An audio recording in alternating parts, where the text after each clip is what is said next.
பெரிக்காத்தானும் பாரிசானும் இணைந்து Perikatan Barisan national எனும் கூட்டணி அமைக்கவிருப்பதாக எதிர்க்கட்சி தலைவர் டஸ்ரீ ஹம்சா ஜைனுடீன் தெரிவித்திருப்பது காய்ந்து போன மரத்தில் அடிக்கும் தேவையில்லாத ஆணி என்று முன்னாள் பிரதமரும் பெசாத்து தலைவருமான தான் ஸ்ரீ முஹிதீன் யாசின் விமர்சித்துள்ளார். மலேசிய அரசியலின் நிலைமை மேலும் மோசமாகிக் கொண்டே வருகிறது. அடிப்படை கொள்கையிலேயே எதிராக இருக்கும் பெரிக்காத்தானும் பரிசானும் கூட்டணி அமைப்பது மக்களிடையே அதிருப்தியை ஏற்படுத்தும் என்று அவர் தெரிவித்தார். தாம் உருவாக்கிய பெரிக்காத்தான் கூட்டணி தடம் மாறி போகிறது. பாஸ் கட்சி மட்டுமே ஒருதலை பட்சமாக பெரிக்காத்தானின் எல்லா முடிவுகளையும் எடுக்கிறது என்று அவர் கூறினார். பெரிக்காத்தானில் இருக்கும் கூட்டணி கட்சிகளுக்கு குறிப்பாக பெசாத்துவுக்கு தகுந்த மரியாதையை கொடுக்க பாஸ் கட்சி தவறியதால் நெகிரி செம்பிலான் மாநில சட்டமன்ற தேர்தலில் பெசாத்து பெரிக்காத்தான் கூட்டணியில் இல்லாமல் தனித்து போட்டியிடுகிறது என்று தான் ஸ்ரீ முஹிதீன் யாசின் விளக்கமளித்தார். அமைச்சர்களை நியமிப்பது பிரதமர் டதஸ்ரீ அன்வார் இப்ராஹிம் மட்டுமே எடுக்கும் தனிப்பட்ட முடிவு என்பதால் வேலை செய்யாத தகுதி இல்லாத பரிசான் அமைச்சர்களை பிரதமர் தாராளமாக நீக்கம் செய்யலாம் என்கிற எண்ணத்திலேயே தாம் கருத்து தெரிவித்ததாக துணை பிரதமரும் பரிசான் தலைவருமான டதஸ்ரீ அமாட் ஜாகிர் அமீடி விளக்கம் அளித்துள்ளார். பரிசான் அமைச்சர்கள் தங்களுடைய அமைச்சர் பொறுப்பில் முறையாக செயல்படவில்லை என்றால் அவர்களை தாராளமாக அமைச்சர் பதவியில் இருந்து நீக்கலாம் என்று அவர் தெரிவித்திருந்தார். தாம் சொன்னதை தவறாக புரிந்து கொள்ள வேண்டாம் என்றும் அரசியல் நிலைப்பாடுகளால் அமைச்சரவையில் மாற்றம் செய்யப்படாது என்றும் அவர் குறிப்பிட்டார். அமைச்சரின் தகுதி, அவர் அமைச்சராக எப்படியெல்லாம் செயல்பட்டிருக்கிறார் என்பதன் அடிப்படையிலேயே அவர்களுக்கான பொறுப்புகள் வழங்கப்படும் என்று அவர் கூறினார். ஆட்டிசம் குழந்தைகளை பெற்றோர்கள் எவ்வாறு பராமரிக்க வேண்டும் என்பதை மையமாக கொண்டு எழுத்தாளரும் சமூக ஆர்வலருமான கஸ்தூரி ராயன் எழுதிய பியாண்ட் லேபிள் எனும் நூல் கிள்ளானில் வெளியீடு கண்டுள்ளது. கிள்ளான் நாடாளுமன்ற உறுப்பினர் கணபதி ராவ், ஸ்ரீமுருகன் நிலையத்தின் Suren Kanda, Kiwanis Malaysia academy தலைவர் Dato Fatimah Saad, Kiwanis club of Taman Tun Doctor Ismail தலைவர் டேஸ்ரீ கவுர் ஆகிய முக்கிய பிரமுகர்கள் இந்நூல் வெளியீட்டில் கலந்து கொண்டனர். ஆட்டிசம் என்பதை குறைபாடாக அல்லாமல் குழந்தைகளுக்குள் இருக்கும் தனித்துவத்தை அடையாளம் கண்டு பெற்றோர்கள் மட்டுமல்லாது சமூகமும் எவ்வாறு அவர்களை கையாள வேண்டும் என்பதை இந்த பியாண்ட் லேபிள் எனும் நூல் உணர்வு பூர்வமாகவும் அறிவியல் பூர்வமாகவும் உணர்த்துவதாக எழுத்தாளர் கஸ்தூரி ராயன் தெரிவித்தார்.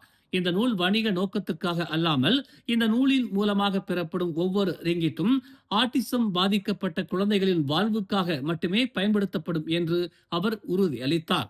கல்வியாளராக மாணவர்களுக்கு கற்றல் கற்பித்தலையும் கடந்து சமூகத்தின் உயரிய அங்கீகாரத்தை பெற இந்த நூல் வழிவகுக்கும் என்றும், உங்கள் குழந்தைகள் சுமையானவர்கள் அல்ல, அவர்கள் நம் தலைமுறையின் அடையாளம் என்றும் கஸ்தூரி ராயன் தெரிவித்தார். முறையான வாய்ப்புகளும் சமூகத்தின் ஆதரவும் கிடைத்தால் எந்த ஒரு தனி நபரும் சிறந்து விளங்க முடியும். அப்படியான வாய்ப்புகளை அரசு ஏற்படுத்தினாலும் சமூகத்தின் ஆதரவு மிக முக்கியம் என்று கிள்ளான் நாடாளுமன்ற உறுப்பினர் கணபதி ராவ் வலியுறுத்தினார். அற்புதமான குழந்தைகளுக்கு அருமையான பெற்றோர்களாக நாம் திகழ்வதற்கு பியாண்ட் லேபிள் நூல் வழிகாட்டியாக அமையும் என்று நூலாசிரியர் கஸ்தூரி ராயன் தெரிவித்தார்.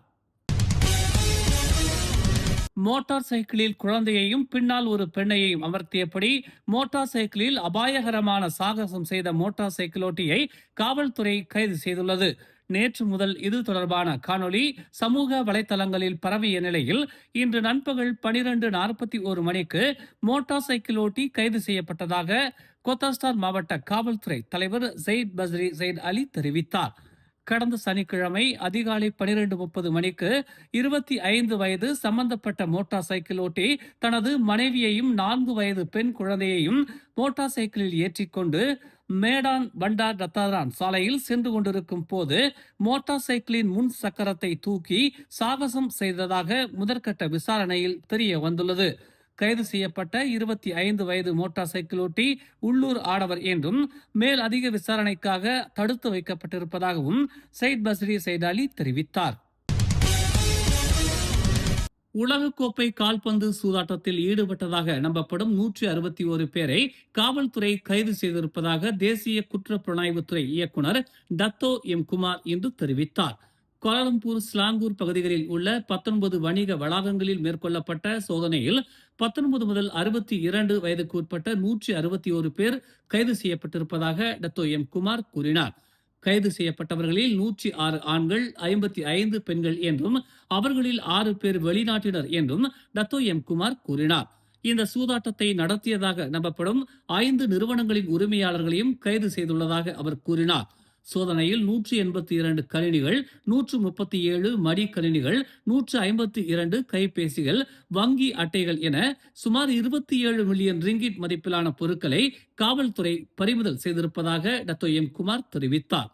இந்த சூதாட்ட நிறுவனங்களுடன் தொடர்புடைய 637 இணையதளங்களை காவல்துறை அடையாளம் கண்டுள்ளதாகவும் அவற்றை முழுமையாக தேசிய பல்லுலக பாதுகாப்பு ஆணையம் முடக்கி இருப்பதாகவும் டத்தோ எம் குமார் கூறினார்.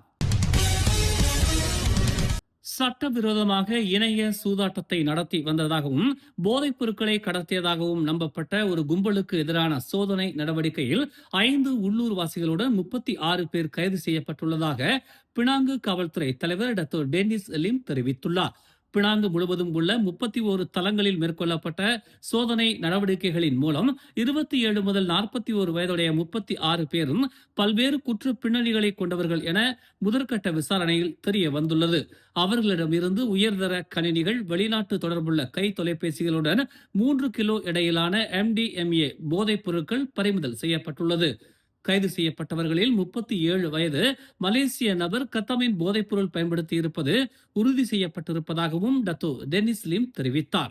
பறிமுதல் செய்யப்பட்ட பொருட்களின் மொத்த மதிப்பு சுமார் 7 லட்சம் ரிங்கிட்டிற்கும் மேல் இருக்கும் என அவர் கூறினார்.